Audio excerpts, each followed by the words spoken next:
Hello everyone, welcome back. In today's video, we're gonna talk about call options, more specifically buying call options. Now, the way I like to explain this is by drawing some similarities with the type of financial contract that we might get into when we are purchasing real estate.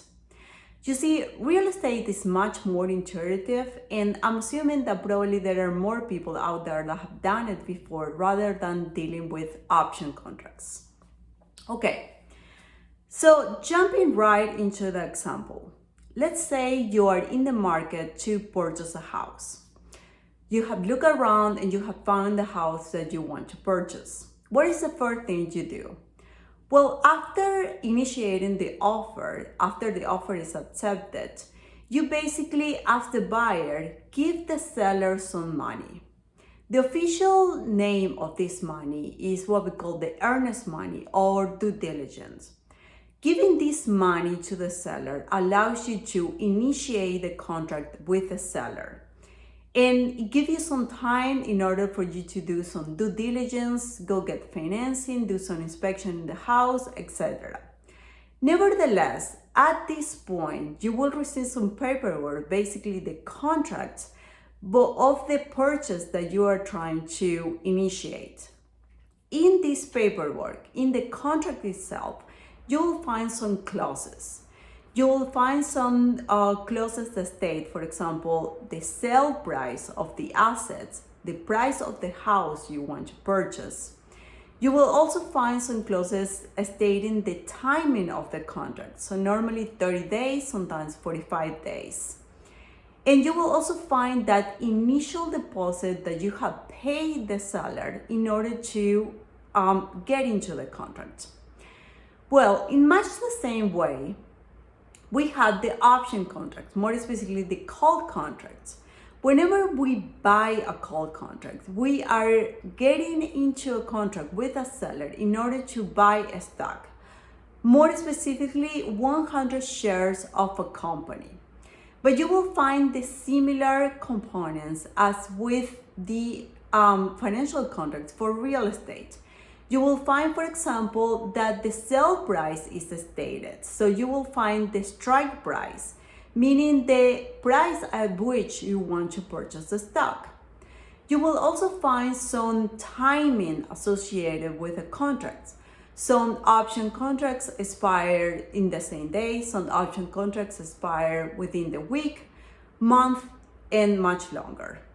And nevertheless, you will also find that initial price that you have found the seller, that you have paid the seller, in this case, we call that the premium in the option contracts.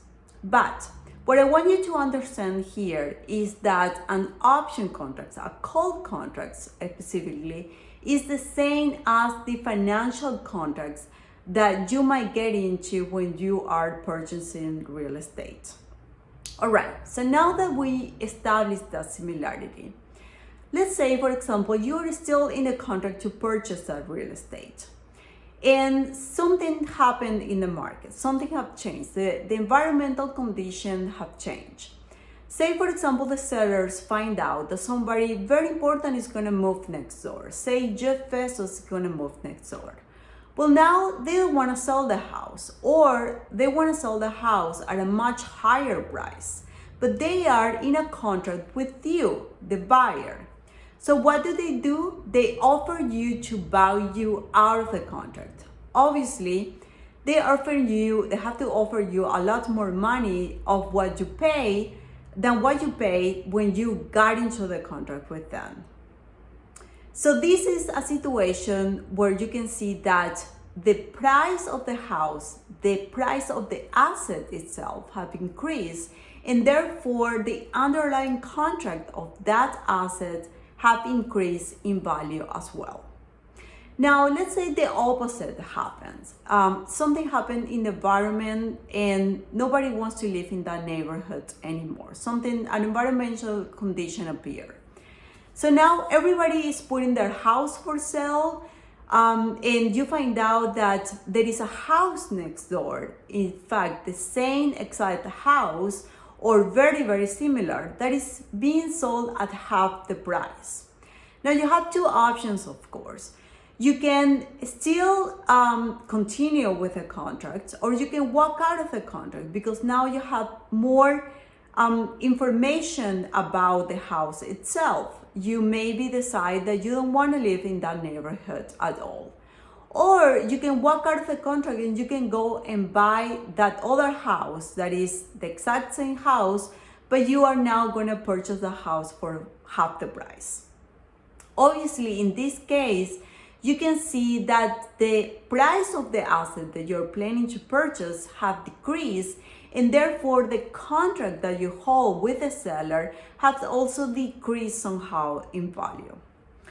All right, so with this, I want you to understand how the volatility in the asset price, in this case the house, has an influence on the price of the contract that you have when you are planning to purchase that asset.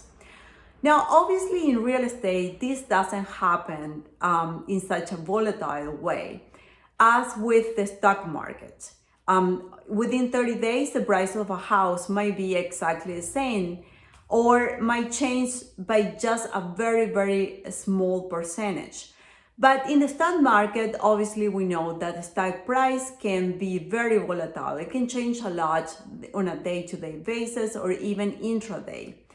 And this means that the contract that you have purchased in order to buy that 100 shares can also vary a lot in price. Then obviously, this gives you an opportunity to trade this contract. And by all means, if you're a good trader, you might have an increased advantage if you, instead of trading stocks, you now trade the option market.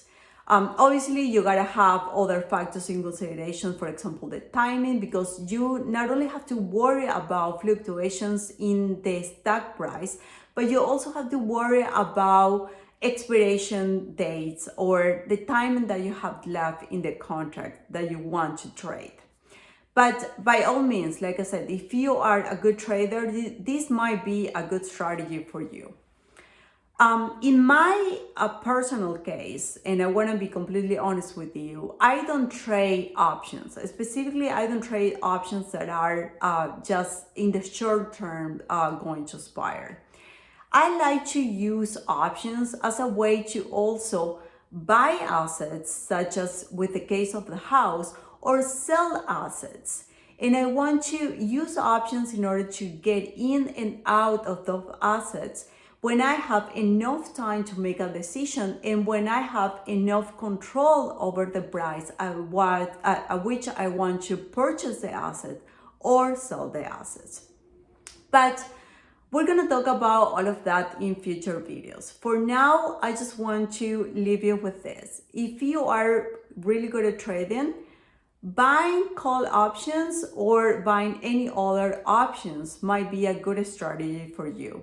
But if you really want to make money in the long term and control your risk, then you might want to look into handling these financial contracts in a much long-term horizon.